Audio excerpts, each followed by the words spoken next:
Alright, so guys, in this video we are going to be learning how to do time intelligence analysis in Microsoft Power BI desktop using DAX. So basically, we have learned how to create date functions, and so time intelligence is not going to be strange to us. Now remember that in the first video we created a date table where we used the calendar to create from 1st of September 2013 down to the 1st of December 2014. So for those that have no idea about what data modeling is, I would have gone into details, but this is beyond the scope of what this course is going to be offering you. So to establish a relationship between tables that you've created. So if you have created a date table without establishing a relationship, so by default you are going to have something like this. You are going to have the two tables without any connection between them. So to make sure that the two tables are related, since we've created a date table based on the date from financial, we want to establish a relationship between the two of them. So I'm just basically going to be dragging the date from here and place it on this guy, then say save. So a relationship is going to be established between the two of them, as you can see. Now on to how to calculate or how to create a time intelligence analysis. We have different functions that we use to calculate for what exactly is going on in our company as far as the time is concerned. The first function that we're going to be exploring is called TotalYTD. So before we bring in the TotalYTD, let's try and bring in the year and also the month. So we have the month. So as you can see, the year is coming as sum year. So we don't want the year to be coming together as a sum because it's a summation, it's a number, so it's adding up. So I'm going to be clicking on the year and say, hey, don't summarize it. So now I have 2013, 2014, and so on and so forth. So in some cases, some of you might have April, August, and in arranged alphabetical order. So to sort that, you can go to your table view, click on your month name, then click on sort by, then sort it by the month number, because presently how Microsoft Power BI is going to be seeing it is the alphabetical arrangement of the month. So it's going to say April 1st, August, then September is going to be the end because S comes last. So to sort that, you can sort your column by the month number so that 1 can be for January, 2 can be for February, and so on and so forth. So click on the month name, go to the sort by column and sort it by the month number. Then when you come back to your reports, then it's going to sort alphabetically. Then you can also as well say sort by the year so that 2013 can come first. Now in this case, let's try and bring in the revenue that we calculated the other time. So if we bring in the revenue, then we have the revenue for each year and each month. So this is 2013 September, and this is the total generated revenue for that month and that year. So we have 4.7 million. Now to calculate the total YTD, which is the total year to date, that is the as far as 2013 is concerned, what is the movement?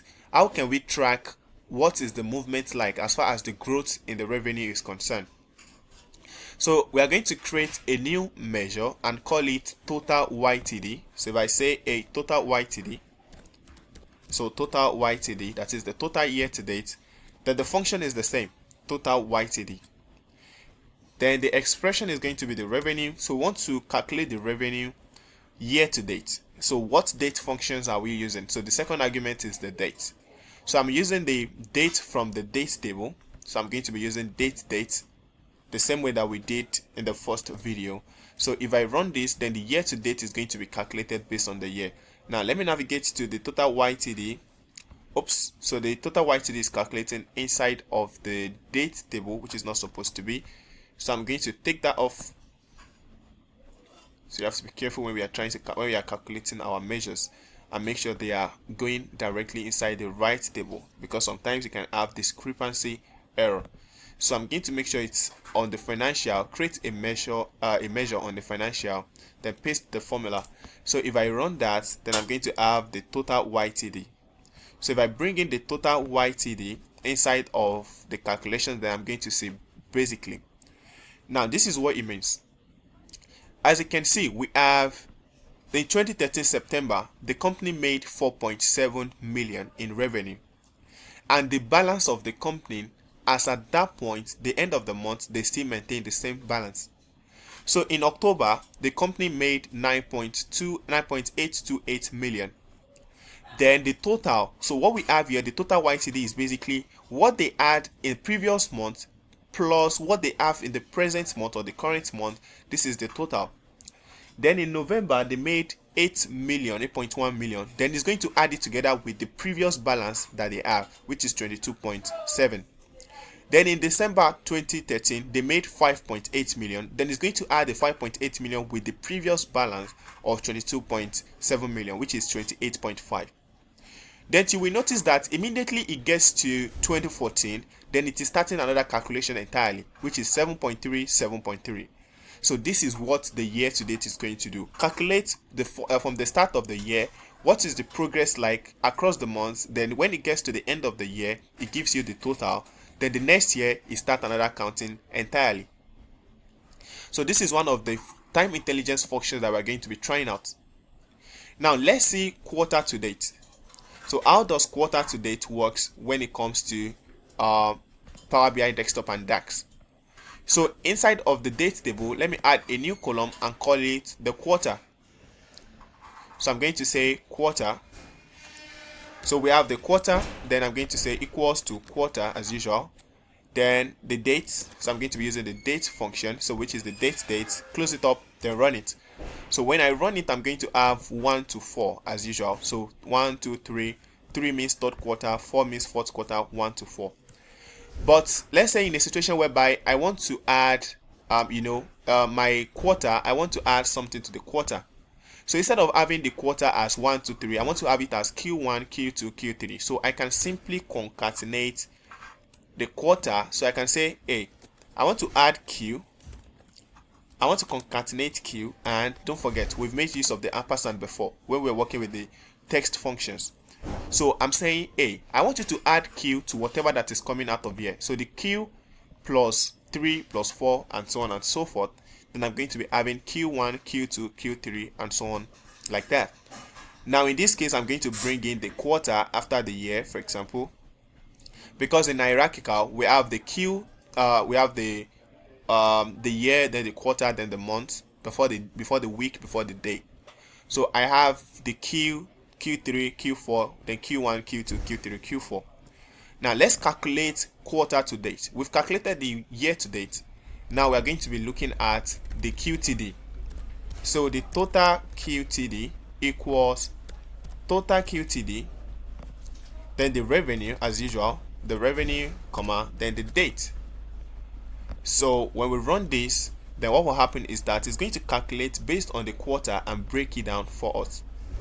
So we're going to have in the first quarter, so in the third quarter of 2013, the total amount that they made is 4.7. Then another counting is going to start from October, because there is basically no other quarter 3 of 2013. So that means in quarter 4 of 2013 is starting another counting, which is 9.28. Then 9.28 plus November, which is 8.1, then it basically gives us 17.96, and so on and so forth. So that is basically how the YTD and the QTD works. We can also try month to date. So, but the month to date is basically going to be giving us exactly the same value as the revenue, because that is what the month is all about, unless we want to break it down by the day or the week, if we have that. So we can say total MTD. So if we have the total MTD, we can say total MTD equals the revenue. Then we are going to be breaking it down by the date. So we have the total MTD, then the revenue. So referencing the revenue exactly the way it's supposed to be, then we are going to run that. Then we have the total MTD. So if I bring in the total MTD, now we're going to have the exact result that we are supposed to. So the total MTD is going to be the same result as the normal default revenue that we have, because basically this is how the month is supposed to come out. Then we have another function called same period last year. So same period last year is basically saying that, hey, same period last year, we can call it prior sales or prior revenue. So what happened previous year? So in this case, we have to calculate the expression first before putting the filter as same period last year. So we can say calculate, we want to calculate the revenue for the same period last year. That is exactly this period last year. What was the revenue like? So that's exactly what we're calculating. So this period last year, same period last year, what was the revenue like? So if I run that, then the prior sales is going to be calculated. All these are calculated inside of the date table, which is not supposed to be. So now, as you can see, the prior sales is giving us blanks, almost blanks in almost all the rows that we have until September, because the same period last year is basically saying the previous year. Now in 2013, was there any previous year before 2013? No. So that is why we are having blank. So no previous year of September 2013. There was no January 2013 in the data. There was no February 2013 until September. So there was September 2013. So in this case, we have September 2014. The total amount that they made is 6.8.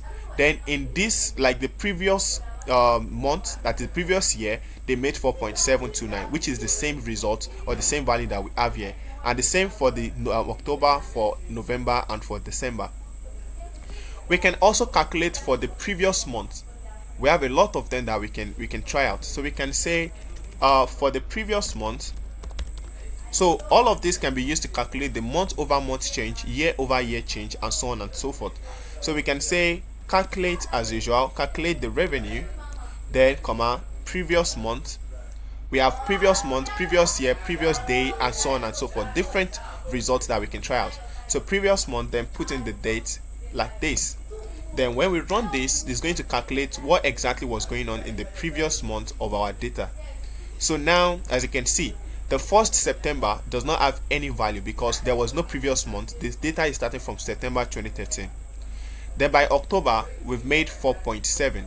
So now the difference between the October 2013, then the previous month of October 2013 is September 2013, which is this value 4.27. So moving on, if you want to calculate the month over month change, then you can just simply say this guy minus this guy divided by multiplied by 100, or any other way that you want to calculate it, depending on the requirements.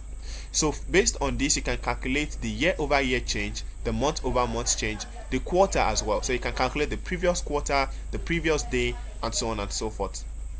So as far as this video playlist is concerned, this is where we are going to be rounding it up. So if you have any particular concepts that you may wish or that you think that we should also talk about or calculate or teach on, then you can put it in the comment section and make your recommendation too as well. So thank you guys, and don't forget to like, share, and subscribe. Thank you.